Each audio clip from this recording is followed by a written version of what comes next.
48^5 কে ন্যূনতম কত দ্বারা গুণ করলে গুণফল একটি পূর্ণবর্গ সংখ্যা হবে? 48^5 এটা মানে হচ্ছে 48 গুণ 48 গুণ 48 এরকম 5টা 48 গুণ, তাই না? ঘাত 5 মানে হলো 5টা 48 গুণ। এখন এইখানে 48 × 48 এতটুকু তো পূর্ণবর্গ, তাই না?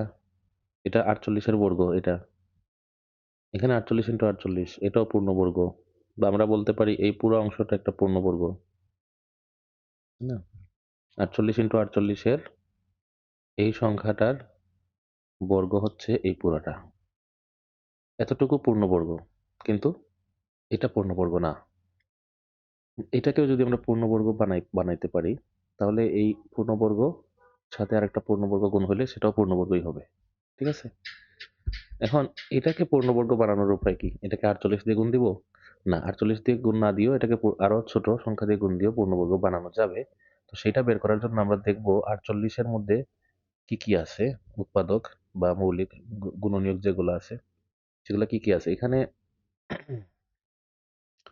আমরা এরকম করে, যেমন 2 গুণ 2 গুণ 3 গুণ 3 একটা সংখ্যা নিলাম। এখানে জোড়ায় জোড়ায় যদি সবগুলো উৎপাদক থাকে, মৌলিক উৎপাদকগুলা, তাহলে কিন্তু সেটা পূর্ণবর্গ হবে। যেখানে এখানে 2 দুগুণে 4, 3 4 12, 3 12 34, এই 34টা কিন্তু এটা পূর্ণবর্গ সংখ্যা।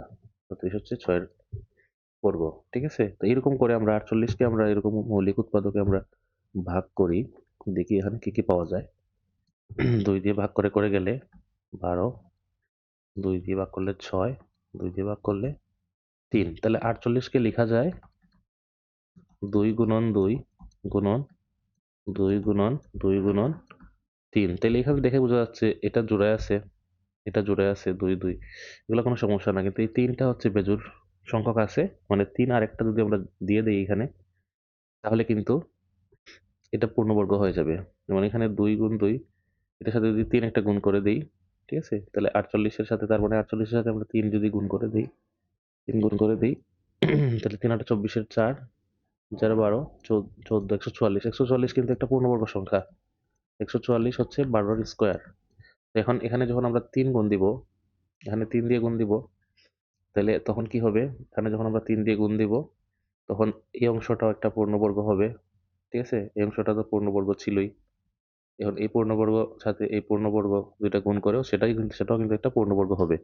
ঠিক আছে? মানে এখানে আমরা 48 গুণন 48 গুণন 48 গুণন 48 গুণন এই যে এই এতটুকু ছিল, সাথে 48 ছিল, তাই না? এখন 48 কে যখন আমরা 3 দিয়ে গুণ দিব, সেটা কত হবে? সেটা হবে 144, বা সেটা 12 × 12 এইটা হবে, তাই না? এই সংখ্যাটা একটা পূর্ণবর্গ সংখ্যা। এই যে এটা পূর্ণ, সব জোড়ায় জোড়ায় আছে, তাই না? মানে এটাকে হচ্ছে আমরা বলতে পারবো 48 গুণন 48 গুণন 12 এর স্কয়ার, এই সংখ্যাটাকে, তাই না? তার মানে এখানে আমরা কত গুণ করে নিয়ে আসছি? 3 গুণ করে নিয়ে আসছি, 3। তাহলে ন্যূনতম 3 গুণ করলে 3 গুণ করলে 3 হচ্ছে এটার আনসার।